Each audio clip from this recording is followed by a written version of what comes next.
Oi gente, tudo bem?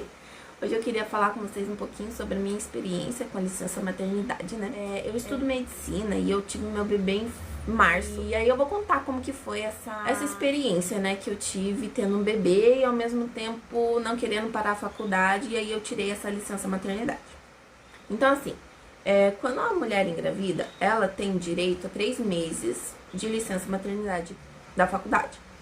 Então assim, o oitavo mês de gestação ia por 3 meses, ou a partir de quando o bebê nasce, e aí fica por 3 meses também. Então, no meu caso, foi assim, eu tive o Alvin em fevereiro, no dia 3 de fevereiro, e as minhas aulas começaram exatamente dia 3 de março, um mês depois. Então, começou a contar de fevereiro, então março, abril, maio. Em maio, eu tinha que voltar para as aulas presenciais, assim, senão, se eu faltasse muito, eu reprovava. E aí, em março mesmo, eu fui entrar em contato com cada professor, né? Porque você tem que entrar em contato com cada professor, no caso lá da PUC Paraná, não sei se outras faculdades são diferentes. E aí eu mandava a mensagem lá no Canvas pra eles, perguntando como que seria esse processo. Se alguém não me respondia, eu perguntava pessoalmente, eu tava meio que indo nas aulas. E aí eu só queria ter essa informação, né? E eles falaram que as minhas faltas iam ser justificadas, justamente por causa dessa licença, mas eu teria que fazer uns trabalhinhos à parte em casa. Mas eram trabalhinhos bem simples, assim, sabe? Por exemplo, patologia eu tava tendo na época, no semestre todo eu tinha que fazer 2 trabalhos, assim, com perguntas bem básicas, sabe? E daí eu peguei e falei, vou fazer isso em patologia, né? E, só que no caso das práticas eu não poderia faltar, né? Então eu teria que estar presencialmente, e na época eu fazia UBS, né? Eu ia pra UBS, e eu também fazia semiologia, que tinha que ter a carga horária prática 100%. Então essas matérias eu não poderia faltar. Como elas meio que... semiologia eu tinha bastante, né? Então ela às vezes meio que intercalava com outras matérias, às vezes não era vantagem eu sair tarde de casa pra ir só pra aula prática, então seria mais fácil eu estar na faculdade, né? E aí cada matéria eu fui analisando desse jeito. No fim das contas, eu acabei indo em todas as matérias teóricas, né? Na prática era obrigatório. E só fiz esse processo de faltar e justificar minha falta por conta da licença, né? Em patologia e em iniciação científica. Patologia, como eu falei pra vocês, eu tive que fazer 2 trabalhos durante o semestre inteiro, e as provas eu tinha que fazer presencialmente. Na iniciação científica também era só, eu acho que colocar artigo no Mendeley lá. Só isso, gente, que eu fiz um semestre inteiro. Então, tipo, eu não fui pra aula praticamente. Só em maio que eu comecei a ir daí, né? Porque senão, se eu faltasse, tipo, 2 meses assim, era risco de eu reprovar, né? Mas daí, antes disso, de eu decidir que eu ia fazer patologia e iniciação científica, eu fui ver em cada cronograma que tinha nas matérias. E geralmente a gente pegava pelo protocolo lá que eles faziam pra quem tirava uma licença por causa do Covid, que tava com Covid, né?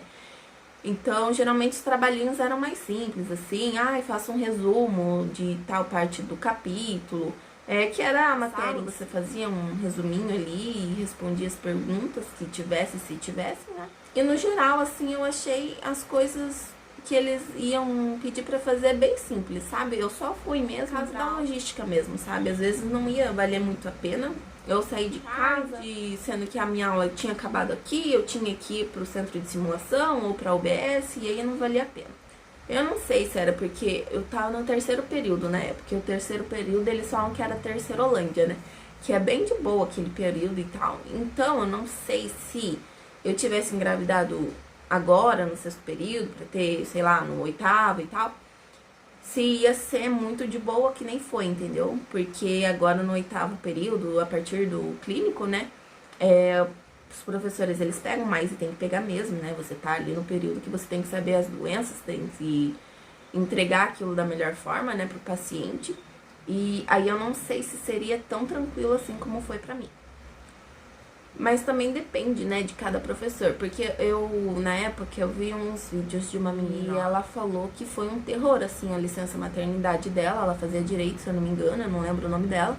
Mas ela falou que foi um verdadeiro terror, porque ela tinha acabado de ganhar o neném dela e ela fazia muito mais coisa em casa do que se ela tivesse ido pra aula, sabe? Parecia que o professor ali, determinado, não queria que ela passasse de jeito nenhum, ela ter tido um bebê, não sei. E ele passava muito mais coisas pra ela fazer e ela não deu conta, acabou reprovando, né? Então tem que analisar cada professor, tem que ver se vale a pena trancar a faculdade por um período ou não, ou ir pra aula mesmo, né? Só que o problema da gente ir pra aula, né, tendo um recém-nascido em casa, é que a gente fica com o coração na mão, né? Mas eu só não tranquei, gente, porque eu quero terminar logo a faculdade, assim, sabe? Eu tenho planos, assim, pra mim, pro Alvin e pro Bruno, né? Que envolve eu terminar logo essa faculdade. Então eu falei, eu tenho que fazer isso logo e eu não posso ficar trancando a faculdade, né? Vai que eu tenha mais um filho durante a faculdade, daí vai ser um ano que eu vou ficar em casa, né? Aí eu pesei isso também, né? Mas você vê, né? Eu já tenho, e também pesa o fator da idade. Eu me acho muito velha, assim, sabe? Porque o pessoal da faculdade lá, eles são super novinhos, né? A maioria tem 20 anos, eu tava lá com 25 praticamente. Aí são coisas que pesam, sabe, pra mim. Daí, como ele é, né, meu primeiro filho, é um impacto bem grande, assim, né? A gente fica, nossa, o que eu faço agora? Eu não tô conseguindo dormir, não tô conseguindo fazer isso, aquilo. Mas é muito prazeroso, né? Ter aquele bebezinho que é, tipo, parte de você, uma extensão de você em casa, né? E aí a gente supera tudo e vai embora. Depois a gente acostuma. Ou a gente acostuma, ou a gente treina direitinho o sono deles, etc. Que era o que mais me pegava, né? Que é em relação ao sono dele. Então, hoje em dia ele tem um aninho, a partir dos 10 meses ele começou a dormir sozinho. Então, é bem tranquilo assim pra mim, sabe? E eu acho que era isso que eu queria compartilhar com vocês. Eu espero que eu tenha ajudado de alguma forma. E tchau!